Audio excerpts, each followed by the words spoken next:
KS Prasad గారు కూడా మనతో జాయిన్ అవుతారు. ఇక అదేవిధంగా జనసేన నేత గాదె వెంకటేశ్వరరావు గారు కూడా మనతో జాయిన్ అవుతారు. ఇక సీనియర్ జర్నలిస్ట్ అక్షర్ సత్యం గారు ఫోన్ ద్వారా జాయిన్ అవుతారు.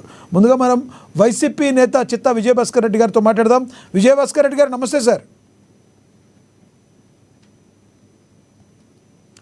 విజయభాస్కర్ రెడ్డి గారు, నా వాయిస్ వినబడుతుందా? మీ వాయిస్ మ్యూట్లో ఉంది, చూడండి. మీ వాయిస్ మ్యూట్లో ఉంది విజయభాస్కర్ రెడ్డి గారు.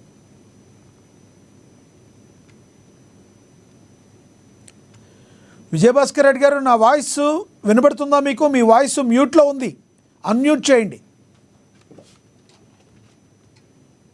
ఎస్, విజయభాస్కర్ రెడ్డి గారితో మళ్ళీ మాట్లాడదాం. విజయభాస్కర్ రెడ్డి గారు, మీ వాయిస్ ఇంకా మ్యూట్లోనే ఉంది, మీరు అన్మ్యూట్ చేయండి, మళ్ళీ మాట్లాడతాం మీతో. మనము బండారు వంశీకృష్ణ గారితో.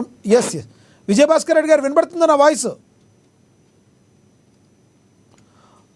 రైట్, బండారు వంశీకృష్ణ గారితో మాట్లాడదాం, టీడీపీ రాష్ట్ర అధికార ప్రతినిధి. వంశీకృష్ణ గారు నమస్తే అండి. నమస్కారం లక్ష్మీనాథ్ గారు. వంశీకృష్ణ గారు, ఏంటి బండారు ఏదైతే అంబటి రాంబాబు ఎవరైతే ఉన్నారో అంబటి రాంబాబుకి మరికొన్ని రోజులు జైలు తప్పేటట్టు లేదు, రిమాండ్ అయితే మరిన్ని కేసులు ఉండటంతో అసలు అంబటి రాంబాబు ఇప్పట్లో బయటకు వచ్చే అవకాశం ఉందా?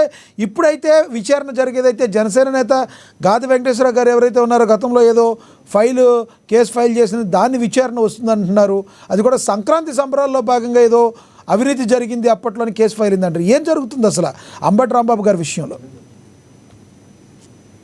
సార్, ఈరోజు నేను ఇప్పుడే చూస్తా ఉన్నా టీవీలో, అంబటి రాంబాబుని కోర్టు దగ్గర నుండి తీసుకొస్తా ఉన్నట్టున్నారు. రాజమండ్రి జైలు నుంచి కోర్టుకు తీసుకొస్తా ఉన్న క్రమంలో ఆయన పుష్ప సినిమాలో అల్లు అర్జున్ గారు ఎలాగైతే హాహాభావాలు పెడతారో తగ్గేదేలే అన్నట్లుగా అలాంటివి ఇప్పుడే అంబటి రాంబాబు గారు చేస్తా ఉన్నారు. మేము అదే బాధపడుతున్నాం సార్. మాకు ఇట్లాంటి ఎంటర్టైన్మెంట్ అంటే అంబటి రాంబాబు గారు జైల్లో ఉండటంతో మిస్ అవుతా ఉన్నాం. మాకు ఇట్లాంటి ఎంటర్టైన్మెంటే కావాలి. మొన్న మధ్య మీరు చూసే ఉంటారు, ఆయన ఏంటది ఆమ్లెట్ వేస్తున్న వీడియో 1,00,000 మందికి పైగా చూశారట. ఏదైనా రాజకీయ ప్రసంగం చేస్తున్నటువంటి వీడియో మాత్రం ఎవరు చూడలేదట. సో ఇట్లాంటివన్నీ కూడా మేము మిస్ అవుతా ఉన్నాం అని బాధపడతా ఉన్నాం. అయితే ఇక్కడ ఉన్నటువంటి మరో అంశం ఏంటంటే లక్ష్మీనాథ్ గారు, ఈయన జైలుకి వెళ్ళినటువంటి సందర్భం ఒకటైతే ఈరోజు ఈయన సత్తెనపల్లిలో ఎదుర్కొన్నటువంటి మరో కేసు ఒకటి వెలుగులోకి వచ్చింది. 2023లో ఏదైతే ఈ సంక్రాంతి సంబరాల పేరుతోటి బలవంతంగా లాటరీలు జనాల నెత్తి మీద గుద్దేటటువంటి ప్రయత్నం చేయడంతో ఈయన మీద చీటింగ్ కేసు ఒకటి అండ్ ఆల్సో ఇన్స్ట్రుమెంట్ యాక్ట్ 5 అని చెప్పేసి మరొక కేసు ఏదైతే ఇతని మీద నమోదైందో, లాటరీ యాక్ట్ ఉంటుంది అదంతా కూడా, దాని మీద ఈరోజు ఈయన సత్తెనపల్లి కోర్టుకి అటెండ్ అవుతున్నట్టున్నారు. అయితే ఇక్కడ ఉన్నటువంటి ఒక ముఖ్యమైన అంశం ఏంటంటే రాంబాబు గారి మీద గత వైసీపీ ప్రభుత్వంలోనే ఈ కేసు నమోదైంది అనేటటువంటి అంశాన్ని మనం పరిశీలించాలా. 2023 జనవరి 16వ తారీఖున ఈ కేసు సత్తెనపల్లి టౌన్ పోలీస్ స్టేషన్లో ఎఫ్ఐఆర్ నెంబర్ 8/2023గా రిజిస్టర్ అయ్యింది. సెక్షన్స్ వచ్చేసి చీటింగ్ సెక్షన్. సో అప్పుడు గాదె వెంకటేశ్వరరావు గారు సత్తెనపల్లి ఇన్ఛార్జ్గా ఉన్నారు జనసేన పార్టీకి, and also is like district party president for Janasena, ఉమ్మడి గుంటూరు జిల్లాకి జనసేన అధ్యక్షులుగా ఉన్నటువంటి వారు పోలీస్ స్టేషన్కి వెళ్ళి కేసు నమోదు చేయడానికి ప్రయత్నిస్తే పోలీసులు ఆ కేసు తీసుకోకపోతే కోర్టు డైరెక్షన్స్ తోటి, Guntur principal civil judge directions తోటి పోలీసులు కేసు నమోదు చేయాల్సి వచ్చింది. మరొక అంశం ఏంటంటే ఏ సెక్షన్లు పెట్టాలో ఈ కేసులో అనేటటువంటి విషయం కూడా కోర్టు ప్రత్యేకంగా చెప్పి పోలీసులను డైరెక్ట్ చేయడం వల్లే నాన్ బెయిలబుల్ సెక్షన్స్ పెట్టాల్సి వచ్చింది. కానీ కేసు పెట్టిన తర్వాత వీళ్ళు 1 సంవత్సరం 3 నెలలు అధికారంలో ఉన్నారు. అప్పుడు ఈ కేసు అసలు బయటికి రాకుండా అంబటి రాంబాబు గారు చూసుకున్నారు. ఆ తర్వాత 2 సంవత్సరాలు అయింది, దాదాపుగా 20 నెలలు అయింది కూటమి ప్రభుత్వం అధికారంలోకి వచ్చి. 20 నెలల తర్వాత అంబటి రాంబాబు గారు నోటి దురుసు, ఆయన ఎప్పటి నుండో అరెస్ట్ అవడానికి ప్రయత్నిస్తా ఉన్నారు. అవన్నీ వెరసి ఈ రోజు ఈ కేసు బయటపడటం ఏదైతే ఉందో, ఒక గుంటూరు జిల్లా ప్రాంతవాసిగా మా గుంటూరు జిల్లాకు చెందిన వారంతా కూడా భార్యాబిడ్డలతో సంతోషంగా ఉండాలి అనుకునేటటువంటి నేను, అంబటి రాంబాబు అనే వ్యక్తి కూడా సంతోషంగా భార్యాబిడ్డలతోటే ఉండాలని అనుకుంటాను. కానీ మనమందరం కూడా చట్టాలకి ధర్మాల శాసనాలకి మనం లోబడి ఉండాలి. కాబట్టి అంబటి రాంబాబు గారు నిజంగా తప్పు చేసి ఉంటే మాత్రం అది ప్రూవ్ అయితే మాత్రం శిక్షను అనుభవించాలి. ఈ కేసులో మరి ఏం జరిగిద్దో చూద్దాం. మరొక విషయం ఏంటంటే ఈ కేసు బయట నేను అంబటి రాంబాబు గారి ఎలక్షన్ అఫిడవిట్ చూశాను.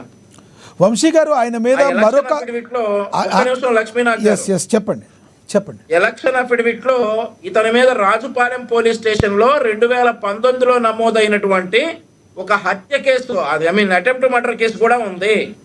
307 సెక్షన్ 307 కింద రాజుపాలెం పోలీస్ స్టేషన్ పల్నాడు జిల్లాలో ఇతని మీద మరొక హత్య కేసు ఉంది. మరి ఈ కేసు కూడా వెలుగులోకి వస్తుందేమో నాకైతే తెలియదు. ఆ కేసు ఎగ్జాక్ట్లీ ఇప్పుడు నేను అదే అడగబోతున్నా మిమ్మల్ని. ఇది మరిన్ని కేసులు ఆయన మీద 36 అంటున్నారు, కొంతమంది 40 కేసులు అంటున్నారు. అసలు అంబటి రాంబాబు గారు ఇప్పట్లో బయటకు వచ్చే అవకాశం ఉందంటారా? ఆ కేసు కూడా విచారణకు వచ్చే అవకాశం ఉందంటారా? సార్ నేను అదే చెప్తా ఉన్నా సార్. ఇప్పుడు అంబటి రాంబాబు గారి ఎఫ్ఐఆర్ నేను చూస్తా ఉన్నా. రాజుపాలెం పోలీస్ స్టేషన్ లో నమోదైనటువంటి కేసు దాని డీటెయిల్స్ ఏంటనేది ఇంతవరకు తెలియదు. కానీ అంబటి రాంబాబు గారి ఎలక్షన్ అఫిడవిట్ లో ఏం రాస్తుందంటే చార్జెస్ అని చెప్తే నో అని చెప్పి పెట్టేశారు అక్కడ. అంటే దాని గురించి ఒక్కసారి కూడా అంబటి రాంబాబు గారు కోర్టుకి అటెండ్ అవటం కానీ బెయిల్ తీసుకోవటం కానీ జరగలా. కాబట్టి దాని మీద కూడా పీటీ వారెంట్ ఇష్యూ చేసేటటువంటి అవకాశం ఉందని నేను అనుకుంటా ఉన్నా. కాకపోతే నేను ఇక్కడ లాయర్ని కాదు కాబట్టి నాకు వాటి ప్రామాణికాలు ఎలా ఉంటాయో తెలియదు కాబట్టి నేను ఇంతవరకే చెప్పగలను. మరొకటి ఏంటంటే మా జిల్లా వాసిగా మాకు అత్యంత హాస్యం పండించేటటువంటి అంబటి రాంబాబు, డ్యాన్సులు వేసి మమ్మల్ని అందరినీ ఎంతో అలరించేటటువంటి అంబటి రాంబాబు, అలాగే ఆమ్లెట్ వేస్తే 1,00,000 మంది చూశారు ఆయన యూట్యూబ్ ఛానల్లో. అట్లాగే త్వరగా బయటకు వచ్చేసి ఆమ్లెట్లతో పాటు ఈసారి మరి మసాలా అట్లు, దోశలు, ఇడ్లీలు అవి కూడా వేసేటటువంటి వీడియోలో బాగా వ్యూస్ సంపాదించాలని అయితే అంబటి రాంబాబు గారి కళాత్మకానికి అభిమాని అయినటువంటి నేను కోరుకుంటా ఉన్నా. Right sir. మరి కాసేపట్లో మీతో చూస్తా ఉన్నాం. ఎస్ మరి కాసేపు స్క్రీన్ లో చూస్తా ఉన్నాం. లక్ష్మీనాథ్ గారు చెప్పండి. ఇట్లా ఆ టీవీ స్క్రీన్ లో చూస్తా ఉన్నాం. పుష్ప పెంచినట్టు ఈయన కూడా గడ్డం పెంచేసి ఇట్లాంటి కామెడీనే మిస్ అవుతా ఉన్నాం మేము. ఈ జనవరి 31వ తారీఖు నుండి ఇట్లాంటి కామెడీ ఎంత మిస్ అయ్యాం.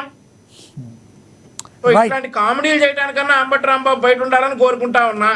Right sir. మళ్ళీ మాట్లాడతాం మీతో. మనతోటి వైసీపీ నేత చిత్తా విజయభాస్కర్ రెడ్డి గారు రీకనెక్ట్ అయ్యారు. ఒకసారి ఆయనతో మాట్లాడదాం. విజయభాస్కర్ రెడ్డి గారు నమస్తే సార్. నమస్కారం అండి. అందరికీ ధన్యవాదాలు. విజయభాస్కర్ రెడ్డి గారు, ఏం జరుగుతుంది ఇప్పుడైతే? ఒక కేసులో ఇప్పుడు ఆయనకి మరి బెయిల్ వస్తుందో రాదో తెలిగితే రాజుపాలెంలో ఆయన మీద అటెంప్ట్ మర్డర్ కేసు ఉందని మరి బండారు వంశీకృష్ణ గారు టీడీపీ నేత ఇంకో బాంబు అయితే పేల్చారు. అసలు వచ్చే అవకాశం ఉందా?